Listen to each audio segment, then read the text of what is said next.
වේදිකාවට ගොඩ වුණාම කතිකයා ඉදිරිපත් කරන්න හොඳ ආත්ම විශ්වාසයක් තියෙන කෙනෙක් කියලා පේන්න නම් මොනවද අපි කරන්න ඕනේ? අද කතාව ඒ ගැන මම සිතාරා කළුආරච්චි.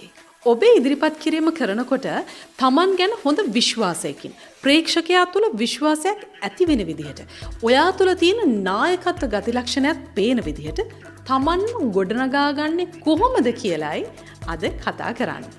ඒකට අවශ්‍ය පළවෙනිම එක තමයි දැනුම. ඔබ කතා කරන විෂයට අදාළ දැනුම. ඒ ගැන ඉහළ අවබෝධයක් තියාගන්නම ඕන. අඩුම ඔයා සාකච්ඡාවක් මෙහෙවන කෙනෙක් නම් අදාළ විෂය ගැන සැලකිය යුතු දැනුමක් තියෙන්න ඕනේ. ඒකට අධ්‍යයනය, ස්ටඩි කරන්න ඕනේ.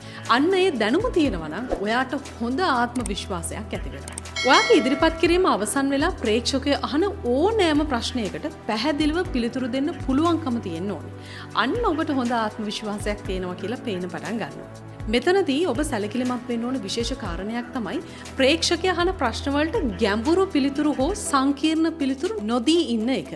අනික තාක්ෂණික යෙදුම් ගොඩාක් භාවිත කරන්නත් එපා. Technical terms. මොකද ඔබේ දැනුම මට්ටමටම ප්‍රේක්ෂකයා දැනුවත් නැති වුණොත් ඔයා කියන දේ යාලට තේරුම් ගන්න බැරි වෙනවා.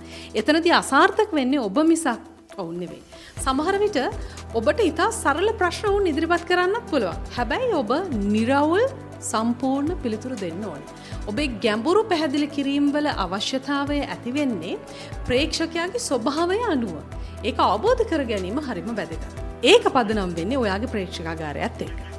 ඊළඟට ප්‍රසන්ටේෂන් එකකදී ඔබේ කටහඬ, ඔබේ හඬ, වොයිස් එක ටූල් එකක් හැටියට භාවිත කරන්න පුළුවන්.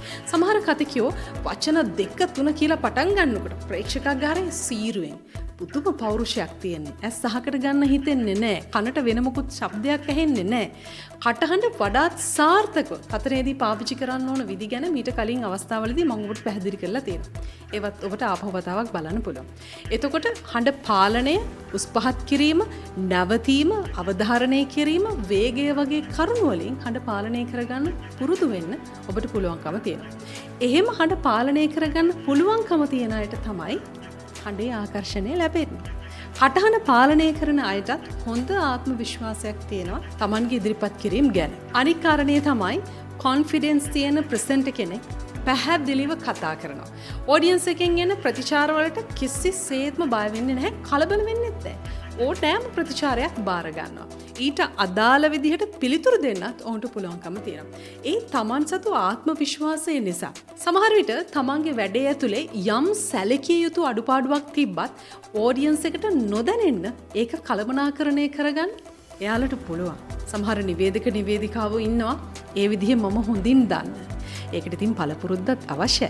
ඊළඟට තව විශේෂ කාරණයක් තියෙනවා. ඔබ නොදන්නවා වුණාට වේදිකාවකදී කතිකයාට පොඩි අධිකාරී බලයක් ලැබෙනවා. ඒ මොකක්ද ඒ?